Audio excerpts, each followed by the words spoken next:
Vemulawada area ఆసుపత్రిలో నిర్వహించిన ప్రజాపాలన విజయోత్సవాల్లో పాల్గొని ఇటీవల నూతనంగా రుద్రంగి కొండ్రపేట మండలాలకు మంజూరైన అంబులెన్స్లను ప్రభుత్వ పాల్ శ్రీనివాస్ ప్రారంభించారు. ఈ సందర్భంగా ప్రభుత్వ పాల్ శ్రీనివాస్ మాట్లాడుతూ ప్రజా ఆశీర్వాదంతో ఏర్పడిన ప్రజాపాలన ఈ రోజుతో సంవత్సరం పూర్తి చేసుకుందని, ఏడాది పూర్తయిన సందర్భంగా రాష్ట్ర ప్రభుత్వం ఆధ్వర్యంలో పెద్ద ఎత్తున విజయోత్సవ సంబరాలు నిర్వహిస్తున్నామని అన్నారు.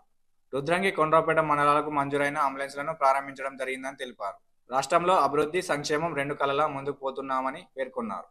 ఈ కార్యక్రమంలో కాంగ్రెస్ నాయకులు, కార్యకర్తలు పాల్గొన్నారు. ఓకే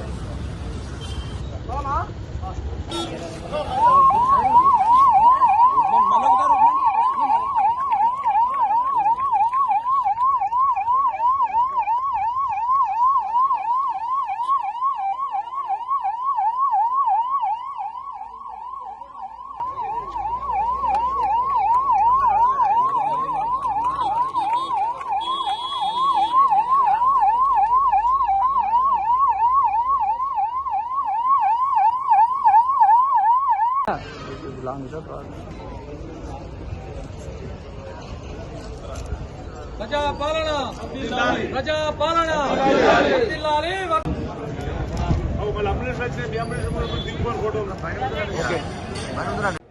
ఈరోజు ఈ ప్రభుత్వం ప్రజా ప్రభుత్వం చెప్పడానికి కోసం అటు రైతన్నులు, ఇటు నేతన్నల సంబంధించి 50 కోట్లతో మనం పెట్టుకున్నటువంటి సందర్భం.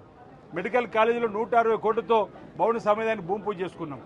ఈరోజు ఇక్కడ కూడా వేములవాడ 100 పడకల ఆసుపత్రిలో బ్లడ్ బ్యాంక్ కూడా అవసరమని చెప్పని ఈరోజు 1000 గజాలు రెడ్ క్రాస్ సొసైటీ వాళ్ళకి ఇవ్వడం జరిగింది. త్వరలో బ్లడ్ బ్యాంక్ కూడా ఈ ప్రాంతం రాబోతూ ఉంది. ఈ ప్రాంతంలో ఏవేవి అవసరాలు ఉన్నాయో వాటన్నిటి కూడా తీర్చే బాధ్యత గౌరవ ముఖ్యమంత్రి రేవంత్ రెడ్డి గారి నాయకత్వంలో మేము చేస్తున్న మాట ఈ సందర్భంగా చెప్తూ, నేటికి సంవత్సరం అవుతుంది ఇక్కడ నేను ఎమ్మెల్యేగా గెలుపొంది. గౌరవ ముఖ్యమంత్రి గారు రేవంత్ రెడ్డి గెలుపొంది సర్కార్ వచ్చి సంవత్సరం అవుతుంది. ఈ సంవత్సర కాలంలోనే ఈ ప్రాంత ప్రజలు, ఈ జిల్లా ప్రజలు ఎదురు చూస్తున్న ప్రతి పనిని ఇంచుమించు 90% పనుల్ని ఈరోజు మంజూరు రూపంలో ఏది అవసరం ఉంటుందో దానికి రుణాలు ఇప్పించి కూడా ఇందిరా క్రాంతి పథకం ద్వారా మహిళా తల్లుల్ని కోటీశ్వరాలు చేసేటువంటి కార్యక్రమం. ఉద్యోగులకు కూడా ఇప్పటికే 55,000 ఉద్యోగాలు ఇచ్చి రేపటి రోజు పెద్దపల్లి మరో 9,000 ఉద్యోగులు ఇచ్చేటువంటి సందర్భం. అసలు తెలంగాణ రాకంటే ముందు డిఎస్సి వచ్చింది ఉమ్మడి ఆంధ్రప్రదేశ్లో. తెలంగాణ వచ్చిన తర్వాత అసలు డిఎస్సి కూడా రాని సందర్భంలో నిరుద్యోగ యువకుల కోసం డిఎస్సిని కూడా మనం, అదేవిధంగా నర్సులను కూడా మనం ఏర్పాటు చేసుకుని ఇంచుమించు 50,000 ఉద్యోగాలు రేపు 9,000 ఇచ్చుకోబోతున్నాం. 2 లక్షల ఉద్యోగాలు జాబ్ క్యాలెండర్ కూడా నిరుద్యోగ యువత కోసం, విద్యార్థుల కోసం ప్రతి రంగాన్ని అటు నేతన్న, రైతన్న, నిరుద్యోగులు, విద్యార్థులు, ఆధ్యాత్మికంగా రాజన్న భక్తులు కానీ, మహిళా తల్లులు కానీ అన్ని వర్గాల ప్రజల కోసం ఈరోజు ఈ ప్రభుత్వం పనిచేస్తుంది. అందుకే అంటున్నా, అభివృద్ధి ఓ కన్నైతే సంక్షేమం మరో కన్ను.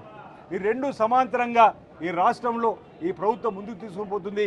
భవిష్యత్తులో కూడా మేలైనటువంటి అభివృద్ధి కార్యక్రమాలు, సంక్షేమ కార్యక్రమాలని అమలు చేస్తామని సందర్భంగా తెలుసు.